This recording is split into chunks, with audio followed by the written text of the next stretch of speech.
Are you a football fan? Have you ever found yourself wondering, what in the world was that ref thinking? Well, Mike D, the referee, is here to help you. Join me on Whistle Talk as I talk to professionals on the field and in the booth to help you understand what is going on inside the mind of a football official.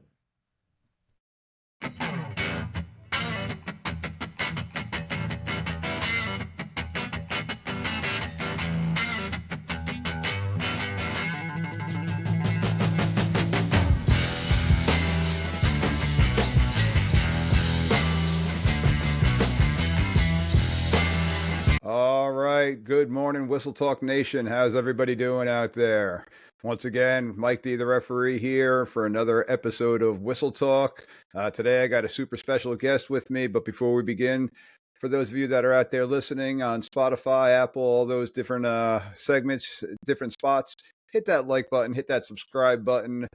Throw in some comments you may have. Let's get the word out there for what we're doing here in the football world. And if you're hearing it on YouTube or watching it later on YouTube, hit those subscribe buttons once again.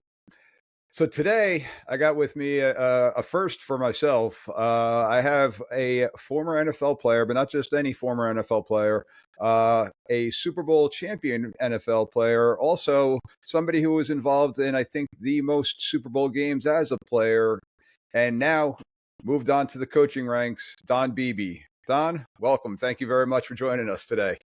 Yeah, it's a pleasure to be on this, Mike. I appreciate you having me.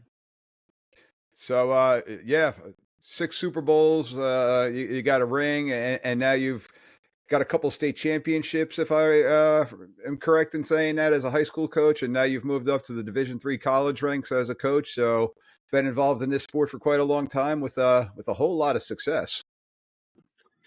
Yeah, I've been very blessed to play for some great coaches. And if they taught me one thing, they taught me to go get good players. So I've been very fortunate to have some great players in the 10 years as a head coach at Aurora Christian High School, which is a suburb of Chicago area. And then I moved into the local college once I became an empty nester. My wife and I decided I kind of wanted a little bit of a more competitive level, at the college. Had opportunities, Mike, to go FBS or NFL, and I just thought it was too much of a business for me. And this was before the portal, so I'm glad I actually made that decision, because we don't have to deal with that as much, even though we do. I wouldn't have handled that very well. So I just love the purity of the sport. It's just always been me. I feel like I'm 10 years old in my mom's backyard, still playing and coaching it. So until that goes away, I'm going to keep coaching this thing. That's pretty awesome. So, one thing that a lot of people don't understand or know about you in general is you really had to work your way up. You weren't at a major university, at Penn State, in Alabama, or something like that, for you to get your exposure, even to get your opportunity in the NFL. Tell the listeners a little bit about your college background, your playing career, I should say. Sure. Well, I'm going to give you the Reader's Digest view because it's long. Because, I didn't take, like you said, the normal path. That's for sure. To go from a high school dream to play professionals, like 1% make it. I'm actually probably 1% of that 1% of what I did. So I only played 2 years of college football. One was at Western Illinois University, and then one was a really small school in NAI Division II. They're D2 now, but at that time they were NAI Division II, Chadron State, Nebraska. And how I landed up there, the coach there, he recruited me out of high school 5 years before that, 1988. So he recruited me in 83 from high school, and from when he was at Western. So then when I was out of eligibility at Western, he was out there, Chadron, and that's why I went out there. And then how I got invited to the combine at Indianapolis is a miracle from the Lord itself. So I go there, and my life changed in 3 days. I went there. I ran the 40 in a 4.25, which tied that year in 1989 with Deion Sanders. We broke the all-time record in the combine, and it stood for 17 years until Chris Johnson broke it in 2006 or 7, I think. Yep. And because of that, coming from Chadron, I had to do that. And the only thing is that, as I would tell Dion today, who I love Dion, but is I did mine in a flopping fishing shoe. So it was my old high school fishing shoes. So I didn't have an agent. I didn't know I needed one. I ran the 40 in the shoes that I wore into the building, and my right sole of the shoe was half unglued. So when I walked, it flopped, and I ran, it really flopped. So imagine hearing a flopping shoe as you're running the 40 down the track in 1989. Just crazy story. But I ran a 4.25, and then my life changed. So I, over the next month and a half before the draft that year, I had 21 workouts, 21 teams of 28 at that time in the NFL. Okay. Came to Shadron, and I ran my fastest time was for the New York Jets, is a 4.21. No, nothing against the Jets, but thank God they didn't draft me. But the Buffalo Bills drafted me in the third round. It was their first pick that year. So to go from 2 years of college football, nobody knowing who you were, breaking the all-time record, and then being the team's first pick in an NFL draft is only a story that God could create. So that's how I got where I was. Yeah, and you got picked up by as opposed to, like you said, the New York Jets, you got picked up by a team with Jim Kelly, Thurman Munson, Andre Reed, and had a pretty good run going on there with those guys. Unfortunately, you did run into I'm an ardent Giants fan, so I do apologize about that in advance. But one of Yeah. my favorite Super Bowls, watching that one as a kid, I loved. That was just an incredible football game, and the fact that you were a part of that um, was just amazing. So you had you're one of the few people that could probably say you've caught in touchdown passes from Jim Kelly, Brett Favre, Frank Reich. So you've had some pretty good guys chucking you the ball there, huh?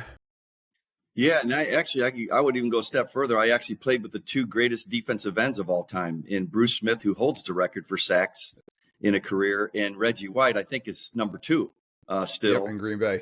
So two of the greatest defensive ends and two of the greatest quarterbacks of all time, in Jim and Brett. So yeah, I was blessed to have great coaches. I was blessed to play with great players and great teams, and I wouldn't change a thing, man. I had the time of my life. That's awesome. Yeah, and Coach Levy is The best. unbelievable. Who was it in Green Bay? Was it Coach Mike Holmgren at the Holmgren. time? Yeah, Okay. yep. So what I would say And about that, Mike, is first of all, Coach Levy is an absolute true mentor of mine. Probably the greatest, most humblest Hall of Fame person you'll ever want to meet. A lot of the guys, I think we had like 9 or 10 guys. So, Thurman Thomas and Jim Kelly and Bruce Smith and Andre Reed and Daryl Talley and Cornelius Bennett and all these guys, Steve Tasker and I, we went just celebrated Coach Levy's 99th birthday a couple months ago, about a month and a half, 2 months ago, in downtown Chicago. Everybody drove in or flew in, and we took him to dinner and celebrated his 99th. And he is just an absolute incredible man. Still emails me during the season, And then Mike Holmgren. So my Coach Marv taught me how to run a program, right? mhm. Coach Mike, I learned more probably offensively in the strategies of how to design plays and create plays and play calling from Coach Holmgren, who really one of his mentor or proteges is who I think is the greatest in the game today, and Andy Reid, Yeah. greatest play designer of all time right now is Andy Reid. Uh, I don't think many people out there can dispute that. So, and I love how you're bringing up these two gentlemen as your mentors, because in one of the previous shows we had, I had a first year official on, and he was asking for just tips of how they can improve in the officiating world. And the biggest thing that I said is find a mentor, find somebody you can talk with, find somebody that's going to be honest with you, critique you, and not just placate and say, oh yeah, you were fantastic when maybe you had a bad game. Like, find somebody to truly mentor you and be there for you and be a sounding board for you. And it sounds like you had two of the greatest right there with Marv Levy and Coach Holmgren. So I mean, that's Yeah, fantastic stuff. it's funny. Here's a tidbit you probably don't know, Mike, about Coach Levy. They took a poll in the early '90s or late '80s of the referees in the NFL. And they Okay. said, what's your greatest fear? Or what coach do you fear the most? And they said, coach, reffing a Marv Levy game, because he knew more than we did. So he held them to the standard, man. When there was a rule that was in question, they never questioned Marv. So he was that intelligent. But, the guy holds a master's degree from Harvard in literature. I mean, the guy was brilliant. Still is. S- Yeah, yeah, absolutely. No, I did not know that, and it's actually funny because doing some research before getting on here today with you, one of the things that I found was about a 59-yard touchdown reception that you had. That, Yeah. well, supposedly, according to the notes, you were downed, but in today's day and age, we got replay in the NFL. Back then, they didn't have replay, so. Did Coach Marv happen to say anything at that scenario, or? Yeah. Actually, there was two plays, one in Buffalo, and the one that you're referring to was on a Monday night when I was in Green Bay Oh, that was Green against the Bay. I'm sorry. 49ers. Yeah, that's okay. Against the 49ers. And, the thing is, when I dove to catch the ball from Brett, I didn't feel anybody touch me. And as an instinct, you just get up and run. And I ran and scored the touchdown. And then when they showed the replay on the big screen, you could see clearly that as he was falling down, his hand touched my hip, and I was certainly down by contact. And then the other one in Buffalo, and this is a bigger one actually, because it happened in the greatest comeback against the Houston Oilers in NFL playoff history. Yep. And I had got pushed out of bounds, and my foot stepped on the line and then re-entered the field, and then caught a crucial touchdown to start really the comeback on that. And boy, every time I see an old Houston guy, which I'm going to see this weekend, by the way, Bo Easton, Okay. I'm sure I'm going to hear all about me stepping out of bounds. It is what it is. Well, in today's game, as long as you reestablish yourself back in bounds, you're good. Yes. But back in the days, that hat should have been on the ground at that point in time, Yep. signifying that you were out of bounds. That's So right. things have definitely changed, and that's actually one of the things that I would love to talk to you about. You've had an opportunity through your playing career and then coaching at multiple levels to see the changes in the rules and officiating and stuff like that. One specific question I have to ask you as a wide receiver: what are your thoughts on today's pass interference rules that we have in the NFL and even down the line at to the college and the high school level? How do you feel about how it's called? And it's definitely a little bit different today than it was when you were Yeah. playing. Oh gosh, yeah. I remember, but distinctly. I mean, I'm playing with guys in like Lester Hayes and Michael Haynes at the end of their careers, and then other guys later on, Dion and Dale Carter and guys like that, where there was no. I mean, you could be flying across the field, and if you're not looking, you can get blindsided, and that Yep. would never get called. Um, in this grab and held and all that stuff. The way here's my view on calls and referees and the rules, and is I never want to look at a referee and say, what are you calling and what are you doing or anything like that. It's the same way I would look at my players. All I expect is that I know they're trying. I know they're going to screw up and they're going to make bad calls, or they're Hmm. going to drop a ball or fumble a football. And I'm not going to sit there and yell and scream at the guy that I know is trying to do his job. So that, you know, I'm just not one to complain a lot when it comes to those things. I just know I use the analogy. It's like coaching. Every time I make a decision who's going to play and who doesn't play, it's like refereeing a basketball game or football game. Every time you blow the whistle, somebody's going to love you and somebody's going to hate you. Yep. So why complain on something of that nature? They're just trying to do their job. Now, in trying to answer your question, um, you know, comparing it to the old days and to what it is now, I probably like the rules of today a little bit better, because a guy could just grab you and throw you down, and nowadays you can't do that. Yeah. Back in my day, you could, and I just thought that was a little bit of more of an advantage for the defense. But I'm sure those guys would disagree. All those DBs in this world would disagree with that. But I like the rules better today, the way it's standard, than it was. And it's funny too because you brought up Deion Sanders, Coach Prime, as everyone calls him today, and he seems to be more known for the offensive prowess of what he's got going on with the Buffaloes than the defensive stuff. I think he's kind of taken advantage of how the rules are set up for his kids playing the sport and of just a cleaner release and different things like that they're able to get as opposed to being held, and some of the things that I'm sure he kind of tried to get away with, but he also made up for a lot of it with his overall athletic ability. But Yeah. Yeah. There's no kidding. First of all, the fans, what do they want to see? They want to see 30, 40, 50 points. They want to see points on the board. Okay. So, yep, and if the fans like it, that sells tickets. Let's just say money is going to go, we're going to always go in the direction of what sells tickets. Okay. At every level. Okay. yes, So, they're always going to make rules to probably, give the advantage to the offensive guys.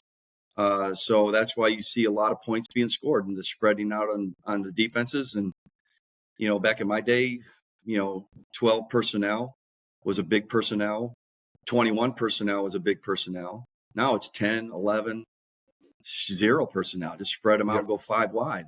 But it creates for the fan base something exciting to watch. absolutely. Um,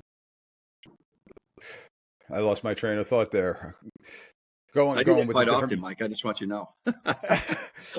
Well, I'm sitting there going through. I understand 12 personnel, 11 personnel, and all that. So for the Yep. people that are out there that don't know the coach speak, that's the number of backs and tight ends that are out on the field. And Yeah. back in the day, 21 personnel with the fullback in there, 2 backs, a tight end.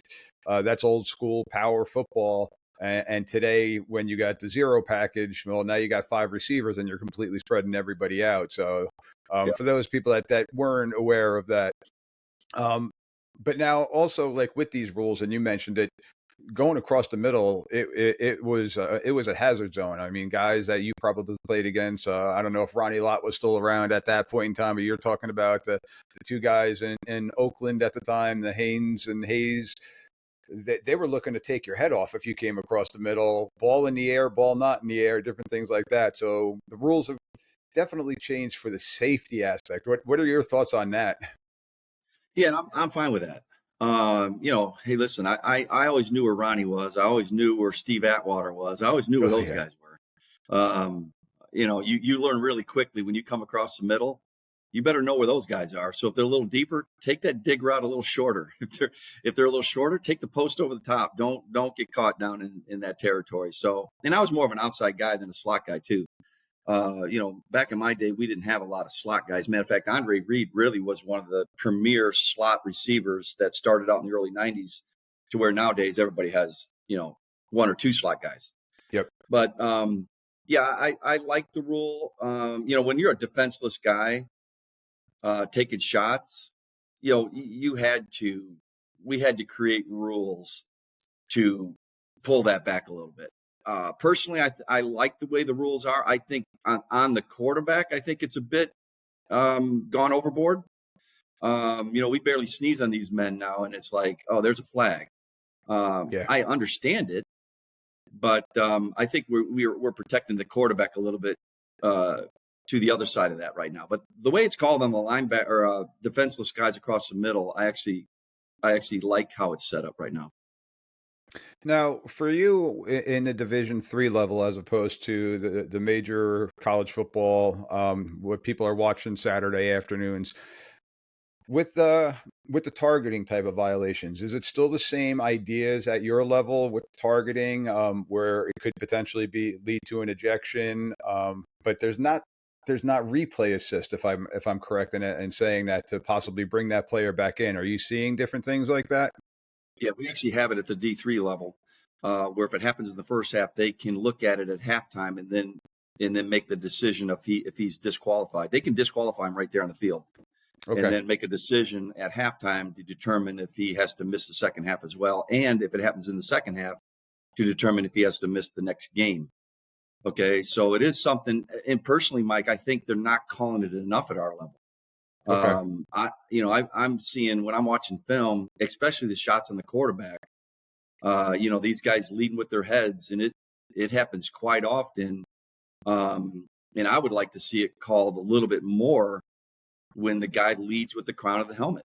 It's just not. It should be deterred against big time. I had 6 major concussions, and who knows how many after that. And when I say major concussion, I mean I'm hit and I'm out. Okay, my Yeah. arm's straight up in the air. I have, next thing I know, I'm in some other, locker room. So Oof. I would like to see at our level that being emphasized even more. Now, I think it was just this past weekend in the NFL, we had the Trevor Lawrence incident where he slid and the defensive player came in with the crown of his helmet, like you're talking about. That player now has gotten a 3-game suspension for that. Are those the type of plays that you're still seeing at your level too? No, we don't see it now. If in Trevor's situation, if that would have happened at our level, that play probably would have got called for sure. Okay. He probably would have got that game suspension, or whenever it happened during the course of that game. I don't know if we have anything instituted where they would be a 3-game suspension. I don't believe we do. Yeah. But yeah, I mean, that certainly should have been called. The Hmm. funny thing about it is, and I understand the other side of this somewhat, because, Josh Allen, listen, he's going to get that ball. He ain't sliding, and he's going to No. run the guy over. And a big man like that, he's going to run that DB over. So I get the deal. And maybe, I don't know. There's always the rules are always ever changing, as you well know, because things are always popping up and new things come along. But that hit for sure was out of control. He should have never Yeah. hit him like that. Yep. And I just saw a replay too, because I guess it happened a couple of years back to Cam Newton, and nothing was called. But Yeah. again, you're relating to Josh Allen. Josh Allen is a big mobile quarterback, and everybody knows. So it seems like when the quarterback is more of a mobile style quarterback, that they're giving the defenses a little bit more leniency, as opposed to somebody such as Trevor Lawrence. He's athletic enough that he does run here and there, but he's not really lowering the boom like Cam was doing, and like Josh Allen's doing in today's game. Josh Allen's just an absolute beast. And by the way, that little hook and lateral from last week's game, that was an amazing play. That was just purely athletic, uncalled. Just 2 athletes doing their thing. I'm sure you got a Yeah. chance to see that. Oh yeah. Yeah. No, I watched that. I try to get as many of those, the Bills games and Packers as well. Because they're both my favorite teams. But yeah, I mean, that just shows you what kind of guy he is. I mean, listen, I'm a huge Josh Allen fan. He reminds me a lot of Jim and Brett. I mean, just 10-year-old kids playing in the backyard. I mean, they just love the game, man. It's just, that's the Yeah. way it should be played. Instead of some of these prima donna mentalities, and, they're just common guys playing a great game. And if you meet them, for the most part, unless they're in big crowds, they're just good dudes, man, and fun to watch. Yeah, that's awesome stuff. So your level, how many officials do you have for your games right now? It's the same in the NFL. Okay, so you're Yep. playing with 8. Yep. And when you were in high school, do you recall how many officials you had for your high school games? Was it 5 One, or two, 6? three, four. 1, 2, 3, 4, 5. 5. 5. Okay. Yeah. So Yeah. you see a big change in different zones and different areas, that what we call our zones, and um, just our areas of keys and stuff like that. So are you Yeah. Actually, seeing our level is 7. 7? Yeah, we don't have it, and now I'm counting in my head. Yeah. So is Yeah, your it's different. umpire in the offensive backfield? Yes. And do you have somebody on the defensive side too with the linebackers? Middle and Okay. deep. And, Yeah. and deep. Yeah. So that's covering a lot of different zones and a lot It of is. different areas, where at the high school level, and more so with the youth level, we've got 3 people. High Yeah. school level for sub varsity is typically 3, sometimes it's 4 officials. And there's a lot of states around the country that for a varsity game, it's still 5 until you get to your big championship games, where here in New Jersey, we're typically 6. And for our state games, we're a 7-person crew. So we're trying to Yeah.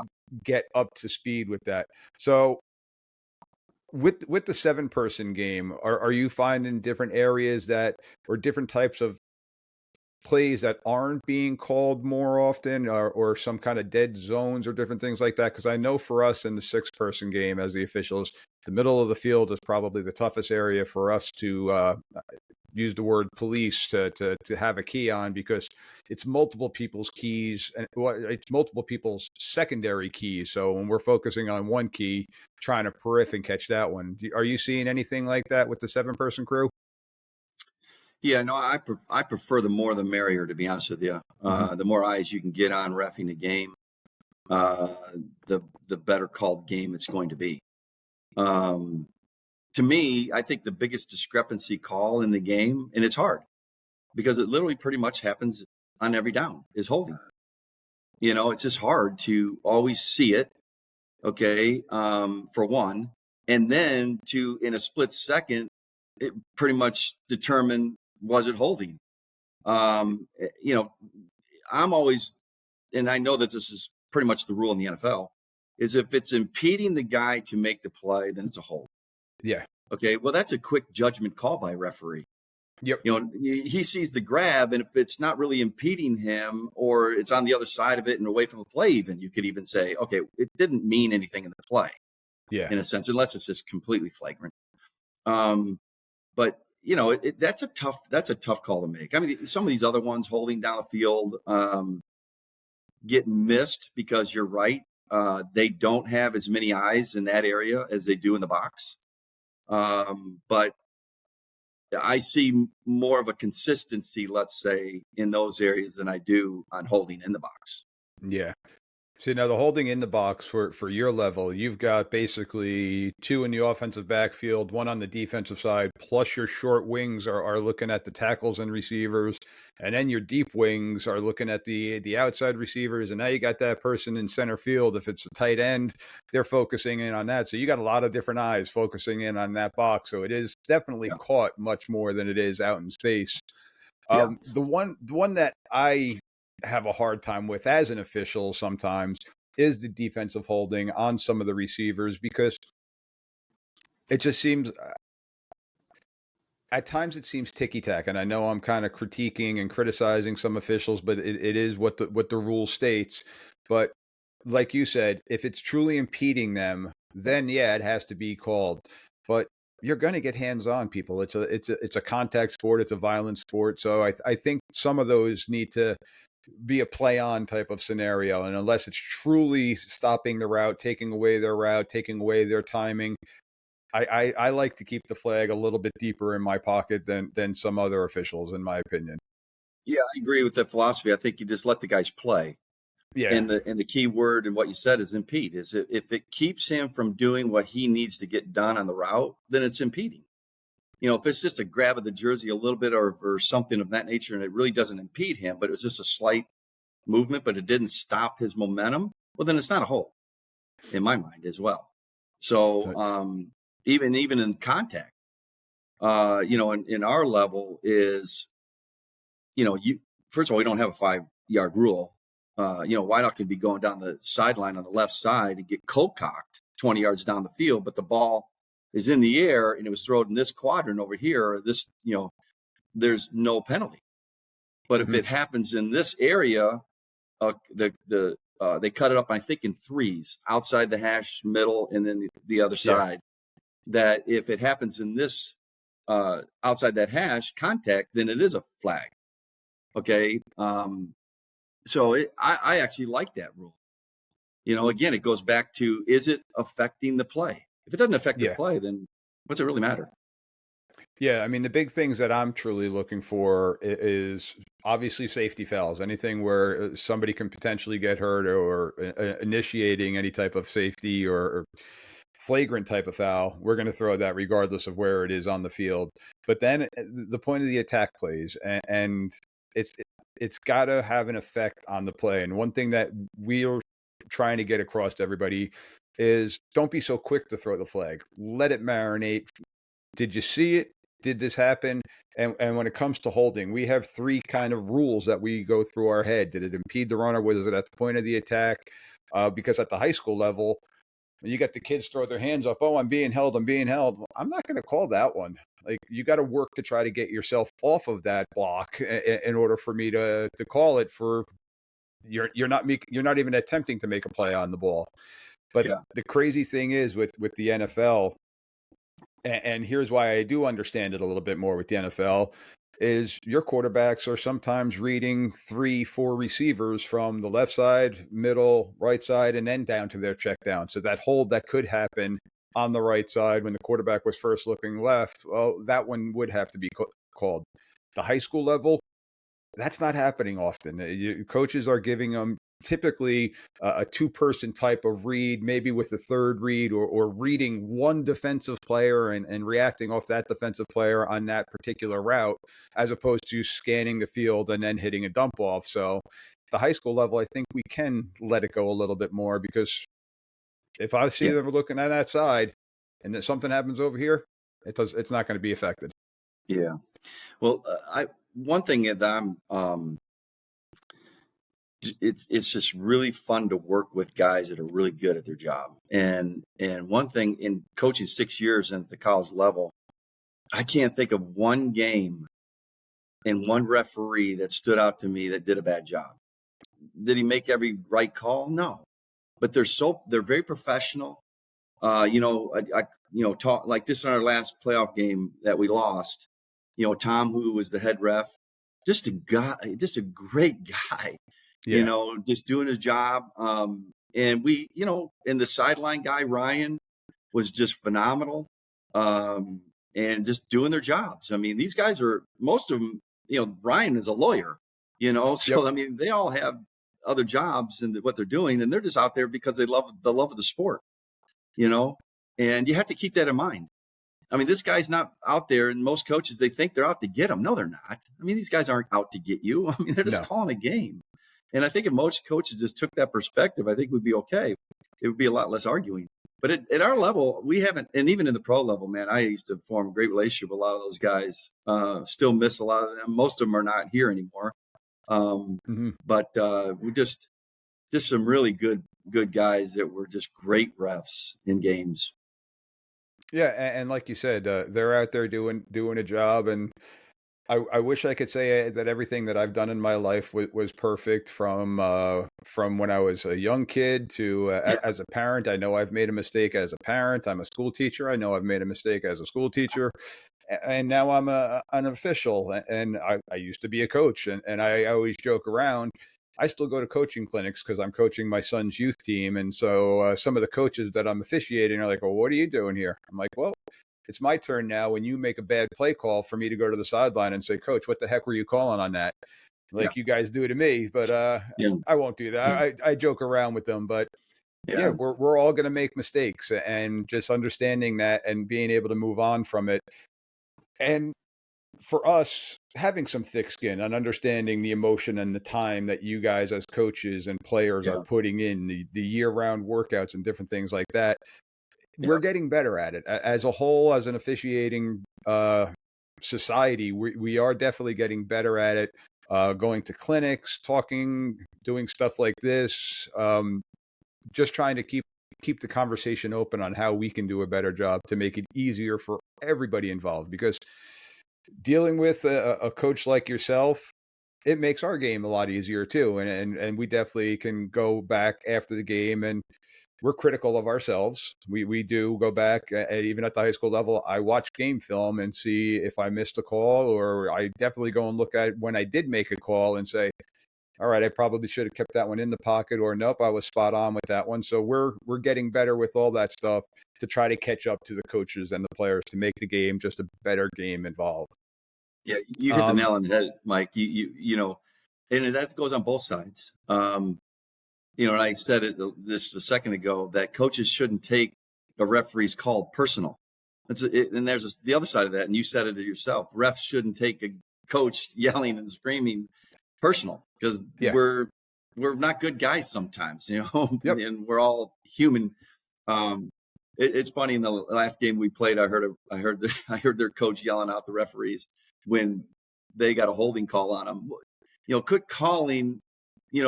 Just because he plays in the NFL doesn't mean that he should be getting all the calls. And I'm like, do you really think the referee actually thinking that? No, they don't think No, that. I mean, they're just reffing a game. But it's comments like that that referees just got to laugh at and just say, and just put it beyond them instead of taking it personal. And the guys that I've seen and have been phenomenal in this area and gotten way better over the 27 years that I've been coaching, by the way. good, good. That's awesome to hear. One thing I still haven't heard that I wish I have is getting yelled at and getting ripped on the field for a call that I made or didn't make. But then later on in the game, the coach will sometimes then come over subtly. Hey, I saw that one on film. Good call. I want to Yeah. say to him, why don't you yell that out so the people in the stands can hear Yeah. that part of it? Because Yeah. now it's already stuck into their head that I'm a terrible official, that I'm out to get you. And I do appreciate when the coach says, hey, listen, that was my fault. Let's announce that. Coach admitted they Yeah. were wrong. Yeah. But I know Yeah. I'm stretching on that one. No, and you bring up a good point, and I guess it's similar to as a coach. Every time we decide who's going to play or who's going to get the call or whatever it is, you've disappointed their parents and the kid, right? Yep. I got out of that business a long time ago. Um, I just know for me the criteria is am I trying to do what's best for this team, um, and not individuals. Yeah. Individuals would be more of the character building and away from the field stuff. I'm worried about that kid's feelings and helping them get through, life. But when it comes to playing time and games and what we're trying to do, every decision is made on team. And every coach would tell you that. Okay. But I've got caught up into the emotion of trying to please a kid and their parent and they're like that. I got out of that a long time ago. Doesn't Yeah. work because you're never going to please them. You know, some sports are a lot easier. I used to be a track coach, and how come my kid's not throwing? Well, that other kid, they throw farther than your kid, so that's why they're throwing. Yeah. Where football, there's a lot more gray area involved, and you do have to look into the scope of what is best for the team. And I could tell you, even myself as an official, we consider ourselves the third team that are out there. Like, what's going to Yeah. be the benefit of our team? How can I be better to help out our team? Because we conference a lot. We talk about a flag and different things like that. And we had an instance. It was on a punt where the ball was bouncing around. Either the gunner or the defensive player, I forget who it was. The ball was bouncing and it may have hit them, and then it was recovered. So our one official didn't have a clear view of it. So I came running in. Our short wing came running in. We sat there. We talked for about 30 seconds. Our head referee was way back by the punter. He's like, "What's going on down there? You guys, let me know. Let me know what's going on." And we just turned and we on our headsets. We're like, Al, just wave off the flag because there was a flag on the play, and we're just like, wave it off. That's on us. No flag on the play. I forget what the flag was actually for, and we then went to the head referee. He explained it to the coaches, both coaches on both sides. Everybody was good with it. Play ball from there. So we kind of helped each other out as a team, and it's not, hey, why the heck did you make that call? It's like, hey, okay, this is what I saw. What did you see? All right, I didn't Yeah. see it clear. So, yeah, you helped me out. Let's go. Okay. So we're still a team that's out there trying to do the best thing that we can. And again, not trying to cheat a team. Yeah. That's why I always like to see crews stay together and work the whole year together pretty much. You might add here and there and subtract here and there, Yeah. but as a core, that unit kind of stays together all year because they get used to each other, and that matters. It's just like if I brought in a new wideout in our system and he's going to try to fit in with the quarterback and the other guys, there's transitions, things that you got to go through. I love when referees come in the playoffs, especially, and they were together all year. Yeah. Good stuff.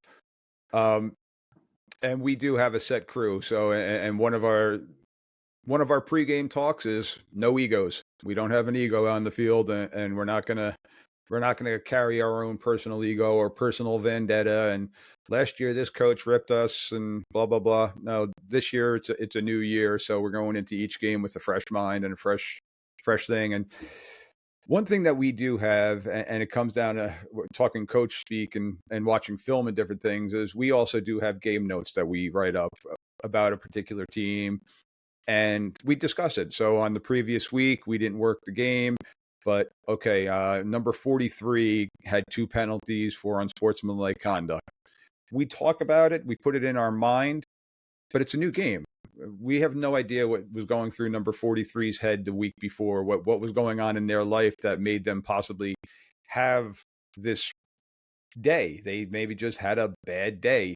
So we're taking that into account as we go into the game. And okay, 43 now, you had a fantastic game today. So there's no penalty. So something that we try to do as again, I call it the third team. We try to do as a team setting. So Yeah, I think it's great that referees do that. We'll send our game film to refs and they give us the things that happened in the course of the game and all the penalties that were called. They'll send it to us, and it's great for them to just evaluate themselves. It's the same thing that we do as a coaching staff on our offense and defense. We're always evaluating ourselves. Man, yep. If you're not evaluating yourself and critiquing yourself and you're not getting better. No. So you guys are the same way. You're right. You guys are a team as well, and you got a game to play in ref, and same similarities that we go through as coaches. Yeah, it is, and for me, it keeps me involved in the sport that I love. So that is always my ultimate goal of staying involved with the sport and helping other people have as good as an experience that I can help them have with the sport. Yeah, that's So, true. Coach, I want to kind of transition a little bit here. You're an author too. You're a person Yep. of many hats. You're a coach. You're a former player, but now you're an author. So why don't you tell the listeners about the books that you have out there? Yeah. So I recently, well, I'll be honest, I didn't think I was ever a book guy, and now that book is turning into a movie, which is supposed to come out at the end of 2026. I think it's called Run for Glory is the working title right now. Okay. So Salty Earth Productions is doing the movie. I never thought I was that guy, Mike. I'll be honest with you. That's more for Jim and Brett and those guys and Reggie's story. One day will probably get told. But when my story is crazy, and you've only heard just a very small percentage of how I should have never played in the NFL. It was God's calling in my life. I'm a man of faith. Certainly don't hide that, but yet I don't push it on anybody. And I wrote a book. It's called Six Rings from Nowhere because I have 6 rings. You get one, win or lose. One's an NFC championship or one's a Super Bowl championship, but they all look the same. And then just recently, in the last 6 to 8 months, I kind of felt led to do 2 devotionals, and I have some unbelievable things that have happened to me in my life. And so I thought, man, you know what? I'll write a devotional for athletes. And what's it mean to never give up? And I have the staple play. God gave me the staple play in the history of never giving up in Super Bowl 27, which everybody knows it. No matter where I go, people know me for that play. Yeah, go ahead. I got it queued up here if you don't mind Oh, do you? playing Okay. it. Yep. Okay. So here's the play here. Okay. Fourth down to throw. Pressure, sack. Yeah, so I mean, this at this point in the time of the game, there's 4 or 5 minutes left in the game. We're down 52-17, and you can see me coming. Nobody really knows. It's estimated about 30 yards away. But there's a lot of things that I've taught off this play. First of all, I never thought we'd be talking about this, 31 years later, whatever it is now. Crazy. But we're still talking about this. I still get fan mail letters every single day, Mike, every day for 30 some years. Somebody is sending me a letter about this play. Thank you so much. Will you please sign this? But man, I remember you for that play. Or I'm speaking on a podcast about that play. Every interview I do, Yep. okay, gets to this play. And so I thought, golly, this thing has gotten so many crazy miles out of it. Why don't I do a devotional about it around my faith? So I did it. And it's called Never Give Up. It has the Leon Let Play picture on the front of the cover. Okay. And the first story that I talk about is that play. Why did I make the play? What was I thinking when I was running down the field?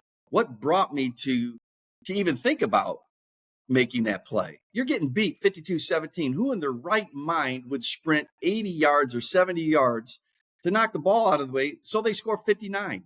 Who cares? 59, 52? I mean, the game's over, Yeah. right? it's just not the way I was raised.